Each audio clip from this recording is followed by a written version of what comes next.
6월 30일입니다. 정확하게 이제 2013년 반이 지나가는 시간입니다. 7월 첫 주일은 지난 6개월 동안의 생활을 돌아보며 하나님께 감사하는 맥주 감사주일로 그렇게 지킵니다.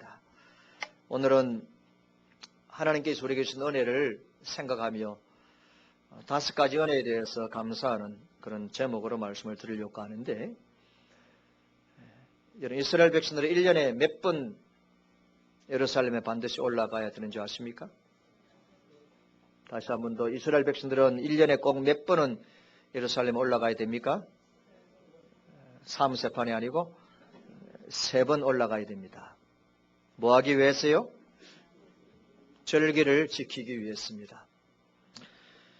신명기 16장 16절에 있습니다만은 너희 모든 남자 1년에 3차, 3회에 걸쳐서 예루살렘에 올라가 절기를 지켜야 되는데, 첫째는 뭡니까? 무교절, 두 번째는 칠칠절, 세 번째는 초막절입니다. 다시 한 번 더, 희한하게도 이 절기는 들으면 아는데 잘 외워지지 않죠. 첫째는 무슨 절기라고요? 예? 무교절, 두 번째는 칠칠절, 세 번째는 초막절.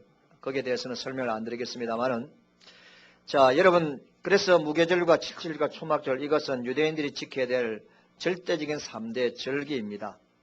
그 중에서도 칠칠절이 있습니다. 이 칠칠절이 바로 오늘날 맥주감사주일입니다. 칠칠절, 맥주절, 또 다른 말로 하면 오순절이라 그렇게 말합니다. 다시 한 번 더 따라서 칠칠절, 맥주절, 오순절. 자, 맥주절을 칠칠절이라고 오순절이라고 합니다. 오자는 우리가 아라비아 숫자로 생각하면 돼요. 7도 7을 생각하면 됩니다. 그리고 숫자를 생각하면 됩니다. 그래서 맥주절은 칠칠절과 오순절과 같다는 것입니다.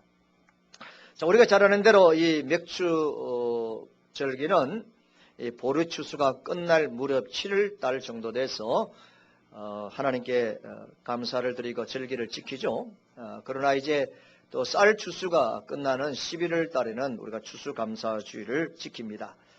교회들도 이제 큰 특별한 절기는 맥주감사주일과 추수감사주일 두 절기를 지킵니다.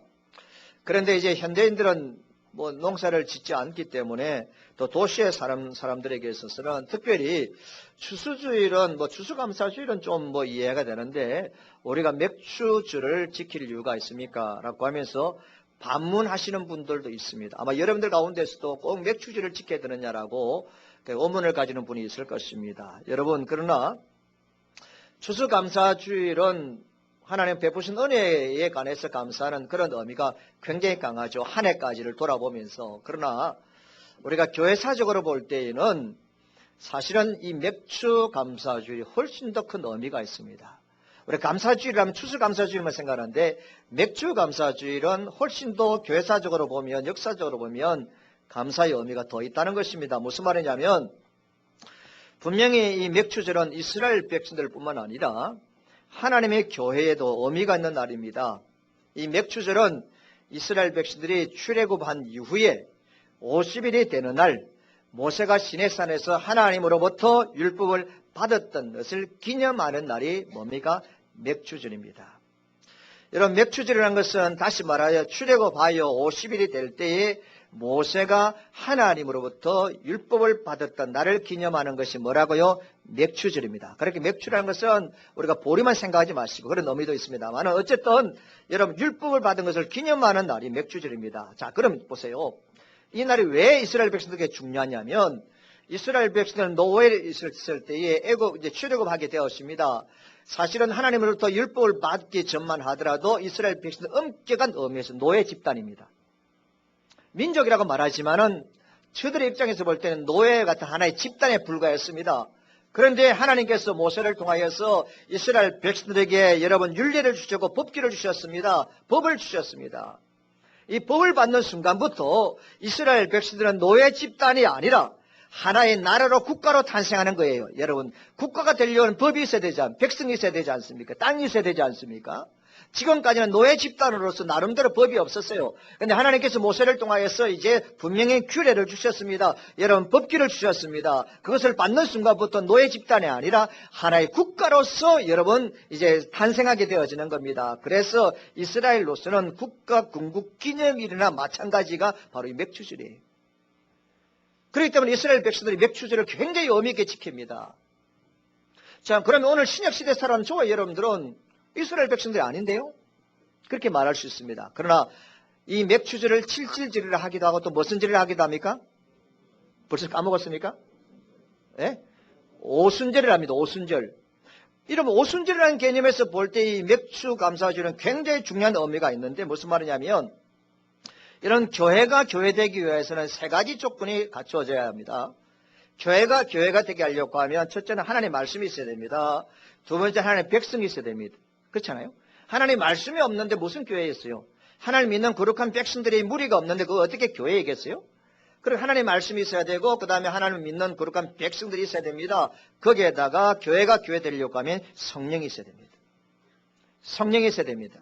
무슨 말이냐면 이것이 하나님 말씀과 성도와 성령이 교회가 갖춰야 될 3대 요소인데 오순절날 여러분 마가다락방에 성령이 임하심으로 인하여서 우리가 눈에 보이는 조직적인 교회가 탄생되어집니다. 물론 교회의 개념은 여러분 노아 방주에서부터 또 아브라함으로부터 교회 개념은 있습니다.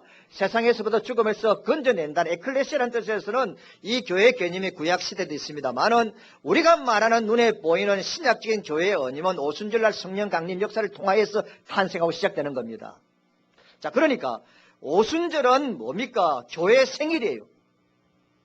교회를 교회되게 하고 교회를 교회 있게 하고 교회를 분명히 세상에 드러나게 하는 이 역사적인 날이 오순절 날이니까 오순절 날 다시 말하면 맥추감사주일은 이런 의미에서 교회 생일이에요. 그래서 제가 작년에도 말씀을 드렸지만은 우리 교인들이 감사주일을 지킬 때에 참 감사주일을 잘 지키면 하나님께 복을 주신 것에 대해서 믿음을 가지고 있습니다. 그런데 사람들이 맥주감사주일은 작은 것이고 추수감사주일은 큰 것으로만 생각해요. 이제 거기서부터 우리가 잘못된 거예요. 여러분 이런 관점에서 볼 때 역사적인 측면에서 볼 때 교회사적인 측면에서 볼 때 어떤 의미에서 맥주감사주일을 훨씬 더 우리가 의미 있게 지켜야 될 줄 믿습니다. 아시겠습니까?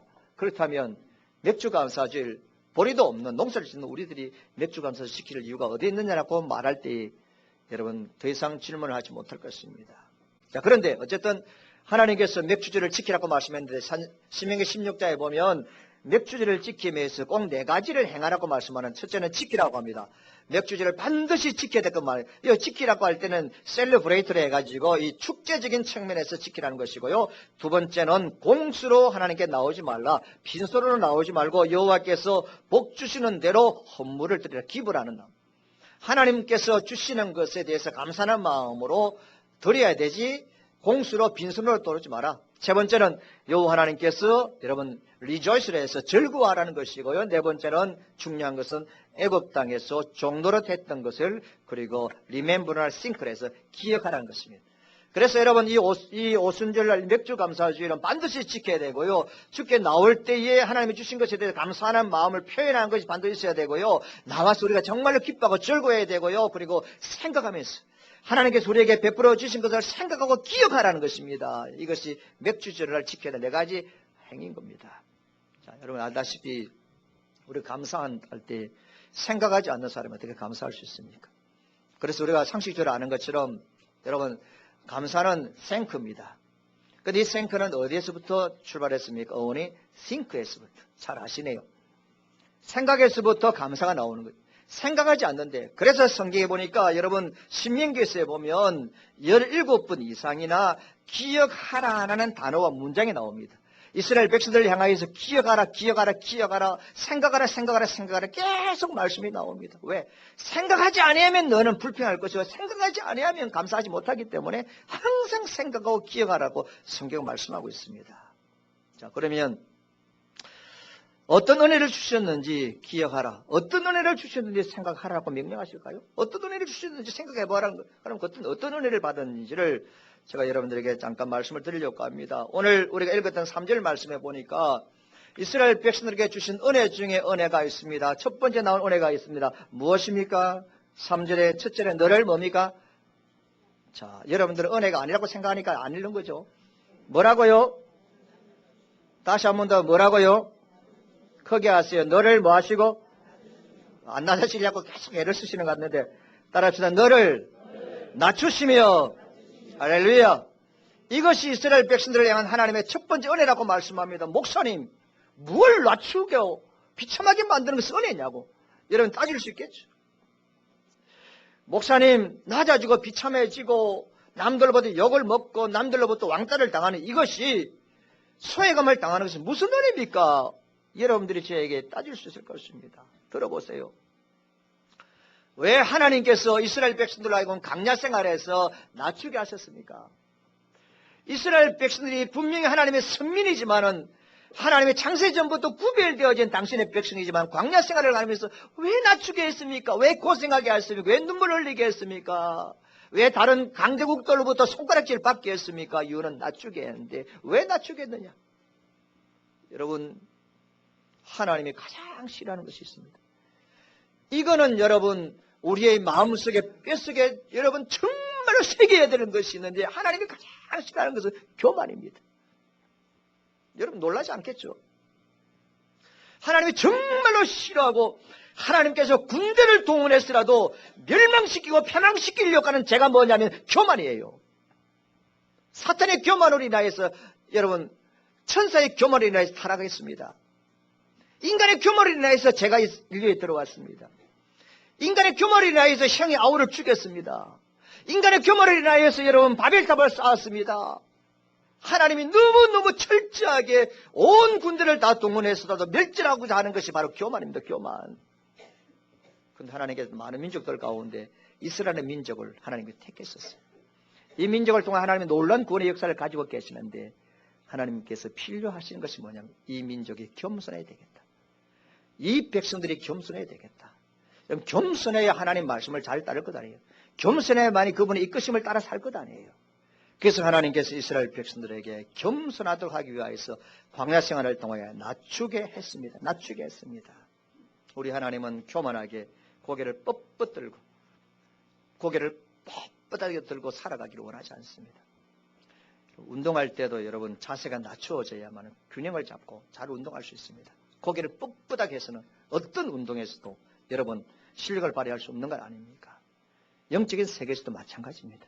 하나님 아버지 앞에서 우리가 뻣뻣하고 하나님 말씀 앞에서 뻣뻣하면 그것은 교만 중에 교만입니다. 그러므로 그것은 멸망과 패망의 순봉이 됩니다. 하나님은 이스라엘 백성들을 사랑하십니다. 너무 사랑하셔서 이 백성들을 통하여서 하나님의 놀라운 구원의 역사를 이루어가려고 하는 분명한 계획이 있습니다. 그런데 그 계획을 이루려고 할 때 필요한 것이 겸손이거든. 그래서 하나님께서 이스라엘 백성들을 광야로 몰아넣은 겁니다. 광야 생활을 하게 했습니다. 광야 생활을 힘들게 했습니다. 그러므로 하나님께서는 당신의 백성들이 교만한 상태에 있기를 원치 않아서 이스라엘 백성들은 광야 생활을 통하여서 낮아지고 겸손하게 했습니다. 여러분 이 사실을 인정하지 않고 무시하는 것이 얼마나 큰 교만인 줄 아십니까? 이제 우리 선교 역사에 보면 선교사들 통하여서 아주 재미있는 그 위트들이라든지 유머들이 참 많습니다. 우리 교단에 실제로 선교사들이 이제 와서 처음에 와가지고 한국말을 배우고 어둔할 때에 제가 전에 말씀드린 선거 영신 예배 때에 이제 기도를 하러 강단에 딱 서는데 이 해가 지나고 새해가 와셔서 감사합니다 해야 되는데 이 선교사님이 2년이 가고 전년이 왔습니다. 뭐 이런 식으로 한 거 아시죠? 이런 비슷한 이야기를 참 많은데 충청도에서 있었던 이야기입니다. 충청도 출신 분들 제가 물어볼 때 좀 답을 잘해 주시면 좋겠습니다. 이번에 이제 이발소에 들어갔어요. 선교사님이 이제 이발소에 들어가서 어제 또 앉으려고 하니까 손님이 오니까 충청도로 왔습니다. 가라고 뭐라 해야 됩니까? 왜? 진짜 오리지널 충청도 없습니까? 한번 해보세요. 와시오 같이 저기지 와시오 그랬단 말입니다. 이번에 딱 아는데 와시오 하니까 이 선교사님 너무 마음이 기뻐. 왜? 저 사람이 영어를 하거든. 그래서 와시오 맞습니까? 와시오 하거든. 와, 이 선교사는 마음이 엄청 기쁜 겁니다. 그래, 자기 앞에 당신 뭘 보느냐 하니까 앞에 뭐가 있습니까? 거울이 있는 거예요. 그래서 내가 이 선교사가 미러 했거든요. 미러?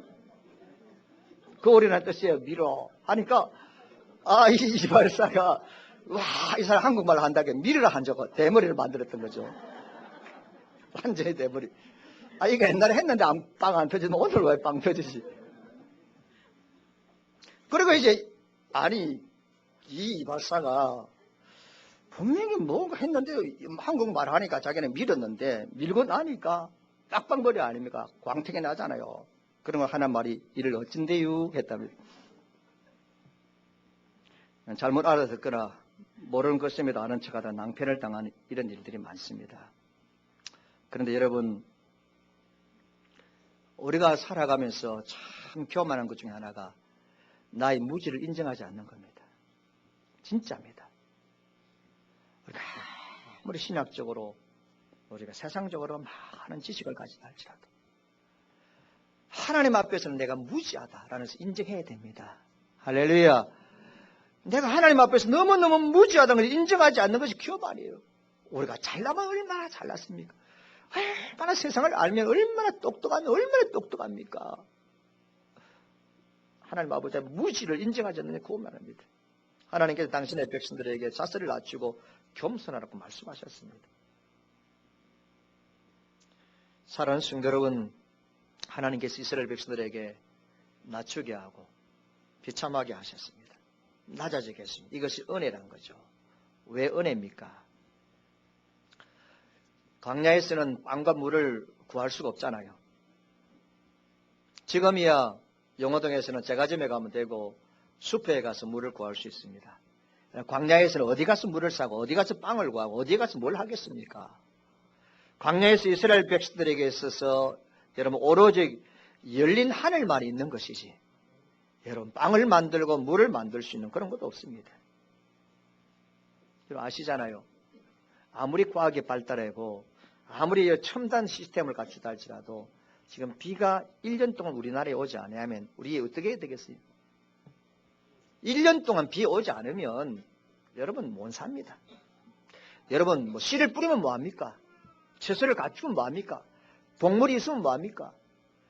비가 오지 않고 물이 없는데 인생이 끝이죠.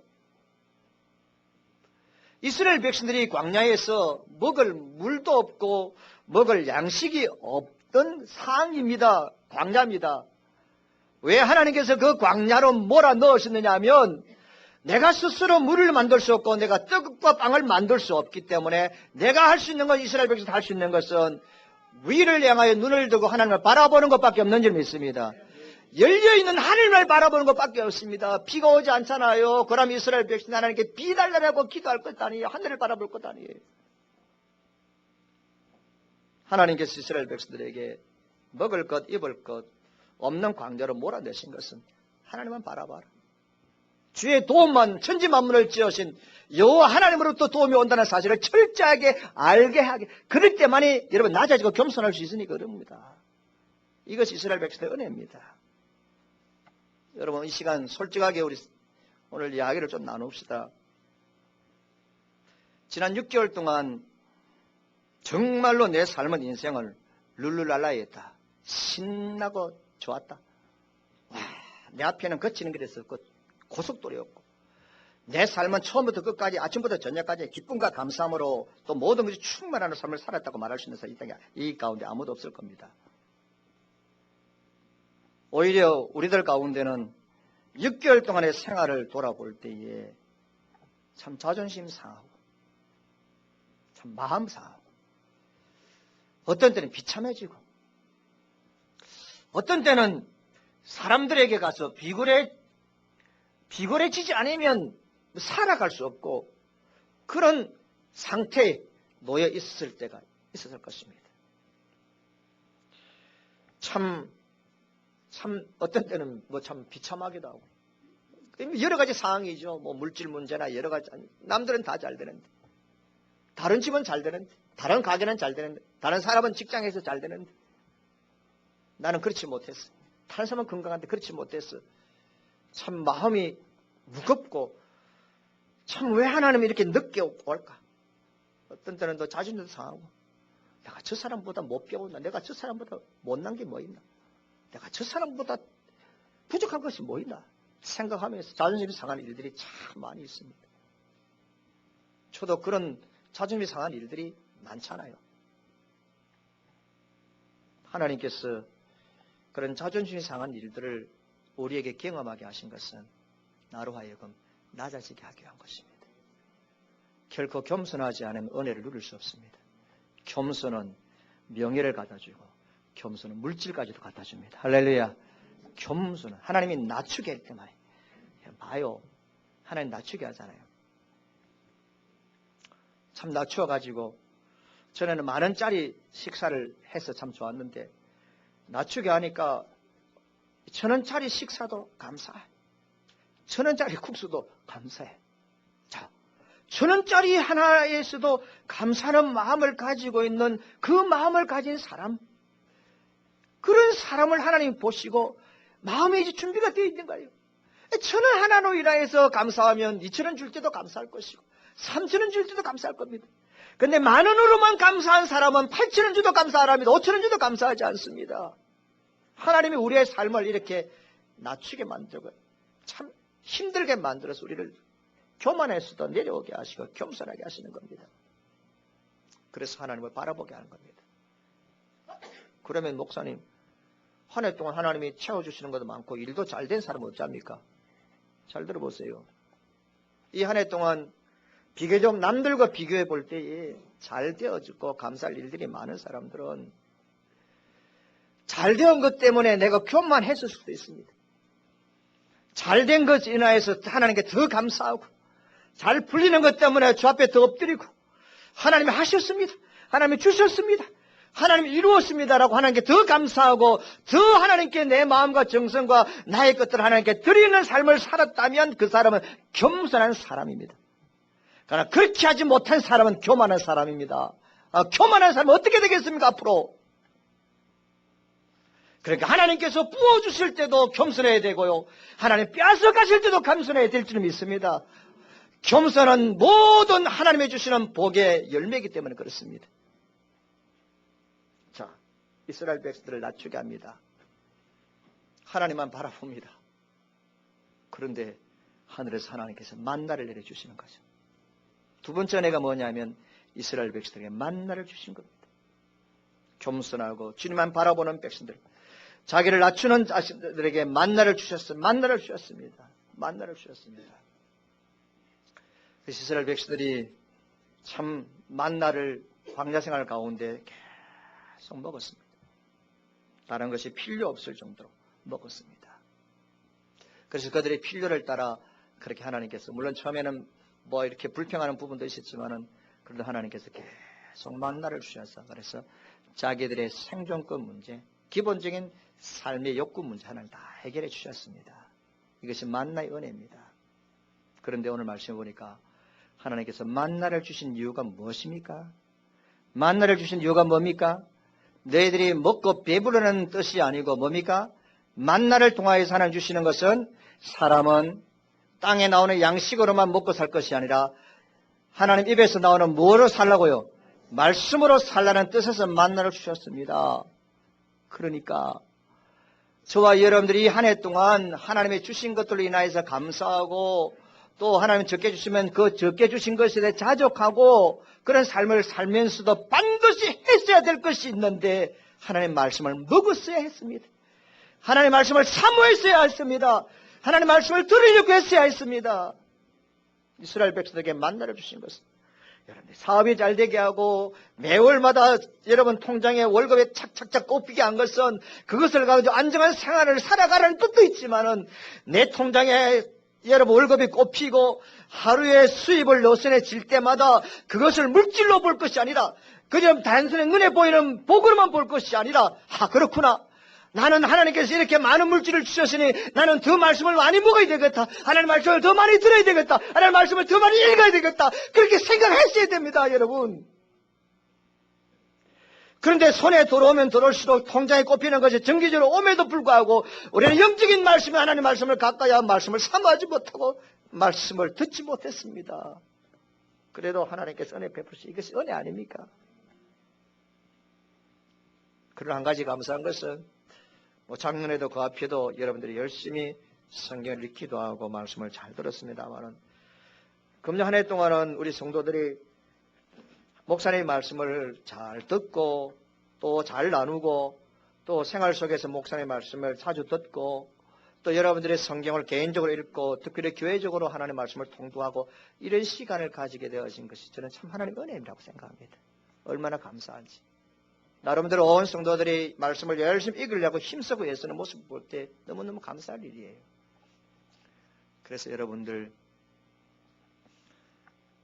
하루 이제 문을 열고 가게를 닫으면 오늘 수입이 얼마인가 계산하잖아요. 그러면 수입이 많든지 적든지 눈에 보이는 양식을 손에 쥐고 하나님께 감사하게 해야 되고 저녁에 자기 전에 주의 말씀을 읽고 묵상하고 육의 양식도 필요하니 영의 양식도 필요한 거 아니겠어요. 그래서 날마다 영의 양식과 육의 양식을 함께 취할 수 있는 우리가 되어야 됩니다. 이것이 하나님이 우리에게 주신 은혜입니다. 앞으로도 계속 이 은혜를 이어가야 될 줄 믿습니다. 오늘 여러분들 가운데 하나님 어찌 내가 이리 낮아졌습니까? 내가 어찌 이리 공허합니까? 내가 왜 이리 허전합니까? 왜 나에게는 이렇게 배고픔이 있습니까? 그런 생각을 가지는 분이 있습니까? 그러면 여러분들의 영원한 구석에는 하나님이 채워주지 않고서는 안 될 공간과 허전함이 있기 때문에 그렇습니다. 그래서 왜 허전하며 왜 공허하며 왜 없느냐라고 불평하기 전에 하나님이여 내 허전한 내 심령 속에 주의 양식으로 채워주시옵소서. 그렇게 요구하시고 기도하시기를 바랍니다. 구스타프 칼 융은 자기에게 찾아오는 정신질환자들 가운데 여러분 세계적인 심리학자 아닙니까? 융은 가운데 80% 이상이 정신질환 때문에 온 것이 아니라는 거죠. 이 칼 융이 이제 심리학자하고 신경 환자를 의사이기도 하지 않아. 정신 환자들 가운데 80% 이상이 정신질환 때문에 찾아온 것이 아니고 종교적인 문제로 고통을 받고 있는 사람들이라고 생각을 하고 답을 가졌는데 융은 자기에게 찾아오는 사람들의 고통의 문제는 삶의 의미와 관련된 것이다. 삶의 의미. 그리고 그들의 내면 깊은 곳에는 궁극적인 존재에 대한 목마름이 있었다. 이 융이 여러분 융만큼의 여러분 유명한 심리학자 정신의학과 없습니다. 아직까지도. 자기에게 찾아오는 사람들이 내면 깊은 곳에 궁극적인 존재에 대한 목마름이란 거죠. 정신적으로 이상하고 이런 게 아니고 80% 이상이. 사람들이 이러한 것들을 인간 고유의 체험의 장소에서 발견하지 못할 때 사람들이 방황하게 되어지고 불안하게 시달리게 목마르게 된다는 겁니다. 사람이 이 세상에 태어나는 어느 순간에도 사람은 빵으로만 살 수 없고 하나님 입으로 나오는 말씀으로 산다는 진리를 깨닫게 된다면 그 순간 그에게는 빵의 차원이 아닌 영적인 차원의 세계가 창문이 열리게 된다는 것이죠. 그때부터 그의 일용할 양식은 빵이 아닌 하나님으로부터 나오는 말씀이 됩니다. 일용할 양식을 먹지만은 하나님께서 주셨구나 생각하고 감사함을 받는 이 하나님 말씀이라는 거죠. 새로운 피조물은 사람이 빵으로만 아니라 하나님 입으로 나오는 말씀으로 살아가는 사람들입니다. 따라합시다. 새로운 피조물의 양식은 하나님의 말씀이다. 여기서 말하는 한식 양식을 말하는 게 아닙니다. 새로운 피조물 사람들의 삶의 양식, 삶의 패턴은 바로 하나님의 말씀입니다. 저와 여러분들은 그리스도인들은 우리의 삶의 구조와 패턴이 하나님의 말씀입니다. 영혼의 창이 열린 사람은 세상에 살지만은 동시에 그리스도 안에 삽니다. 그에게 공급되는 일용할 양식은 단지 육체만을 위한 양식이 아닌 영적인 양식이 됩니다. 그는 먹는 음식, 입는 옷, 일, 친구, 사건을 통해 하나님의 사랑과 은혜를 체험합니다. 바로 이겁니다, 여러분.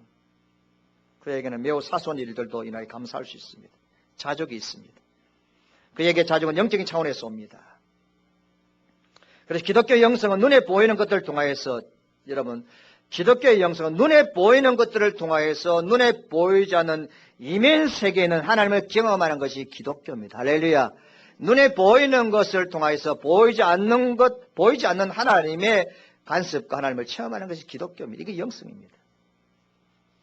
빵 한 조각이 여러분 아까 말씀드렸지만 단지 빵 한 조각으로만 보여질 때 더 흑이십니다. 아십니까?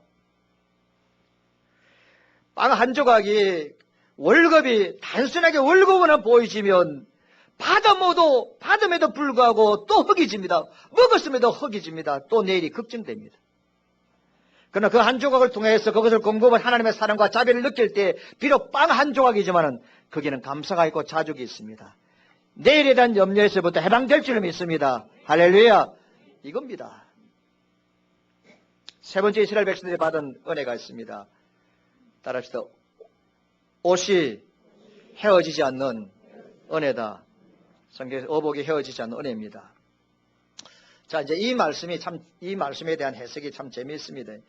그 자유주의 학자들 보면 기통차게 해석을 하는데 어떤 주석가들은 이스라엘 백성들 가운데서는 그 광야 생활을 하면서 하나님께서 어복이 헤어지지 않다고 했는데 사실은 그것이 아니고 이웃 동네에 가서 이웃 나라에 가서 계속 옷을 사와서 입혔다. 또 혹시나 이스라엘 백성들 가운데는 뭐 여러 가지 재주가 많으니까 옷을 잘 만들고 또 수리하는 수리가 아니고 뭡니까? 옷을 잘 수선하는 그런 기술자가 있었다. 그래서 수시로 수선했기 때문에 헤어지지 않았다라고 그렇게 주장하는 학자들도 있습니다. 저는 결코 그렇게 생각하지 않습니다. 우리는 성경에 기록된 것처럼 입은 어복이 하나님의 기적적인 역사로 닳지 않고 헤어지지 않았다는 것을 믿습니다. 그런데 이제 한 가지 이제 아주 난제가 있습니다. 옷이 헤어지지 않다. 예를 들어서 제가 입고 있는 양복들 가운데는 10년, 15년 계속 입는 양복들도 있잖아요. 그러면 아마 내가 볼 때는 내가 죽을 때까지 이 옷은 헤어지지 않아요. 그러니까 어복이 헤어지지 않고 닳지 않았다는 것은 조금 이해가 되는데 문제가 있으면 무슨 문제인지 발생한지 아십니까? 사이즈죠, 옳지. 여러분 청년 중학생의 옷이 몸이 커지면 안 커집니까? 예? 커진단 말이에요. 몸이 커지면 이 옷이 타이트하면 뭡니까? 배도 불룩 나오고 그렇잖아요. 근데 몸집이 커짐에 따라 옷도 커졌을 것이다 라고 주장하는 것이 여러분 유대인들 랍비들의 생각이에요. 좀 그럴듯한 거 아니에요? 나름대로 해석인 것 같아요. 그러나 저는 그것을 꼭 그렇게 믿지 않습니다. 왜? 그렇게 성경에 그렇게 말이 없으니까. 성경에 그렇게 없으니까. 그럼 믿는 것은 어쨌든 하나님의 초자연적인 역사로 인하여서 옷은 헤어지고 닳지 않았다는 것은 맞습니다. 믿습니까, 여러분? 그거는 맞습니다. 오늘 이제 2013년도 6월 마지막 주일입니다. 지난 6개월 동안의 생활을 돌아볼 때에 오늘 저와 여러분들에게도 헤어지지 아니하는, 닳지 않은 하나님의 은혜가 있었음에 대해서 고백하지 아니할 수가 없습니다.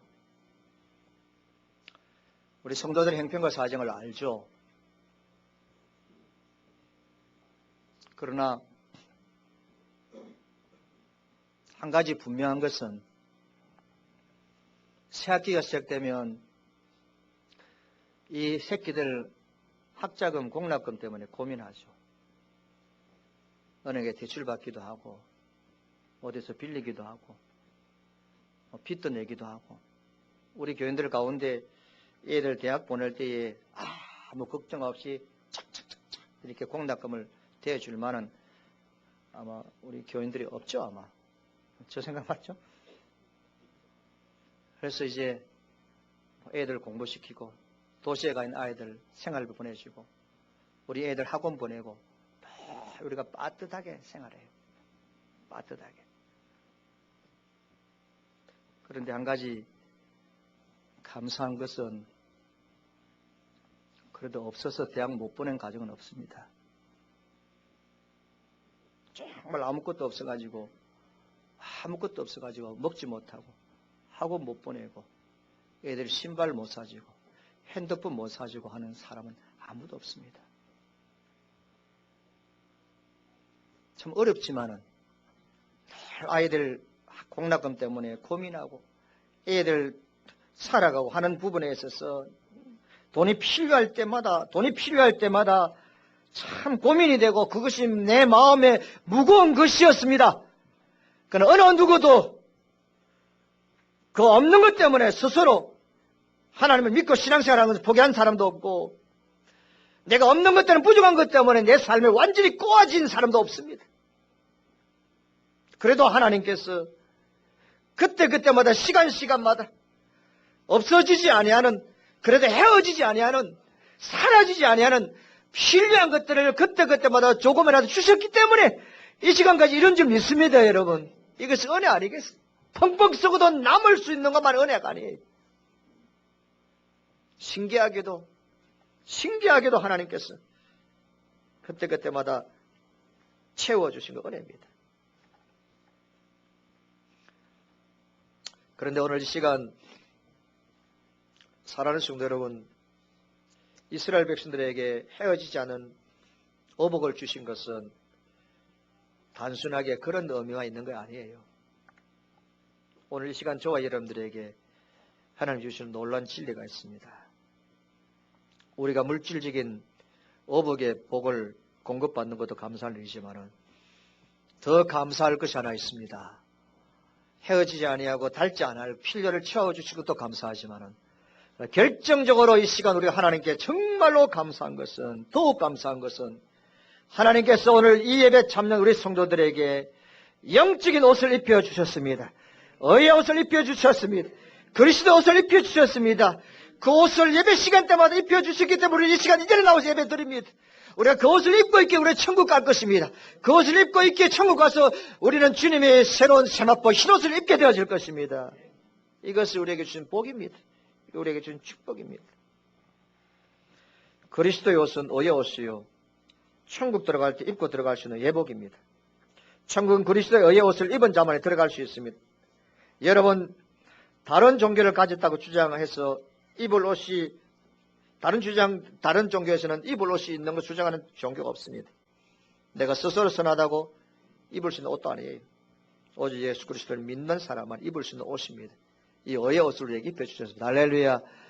이 6월 30일 마지막 주일날 하나님께서 나에게 그리스도의 의의 옷을 입혀주신 부분에 감사하시기 바랍니다.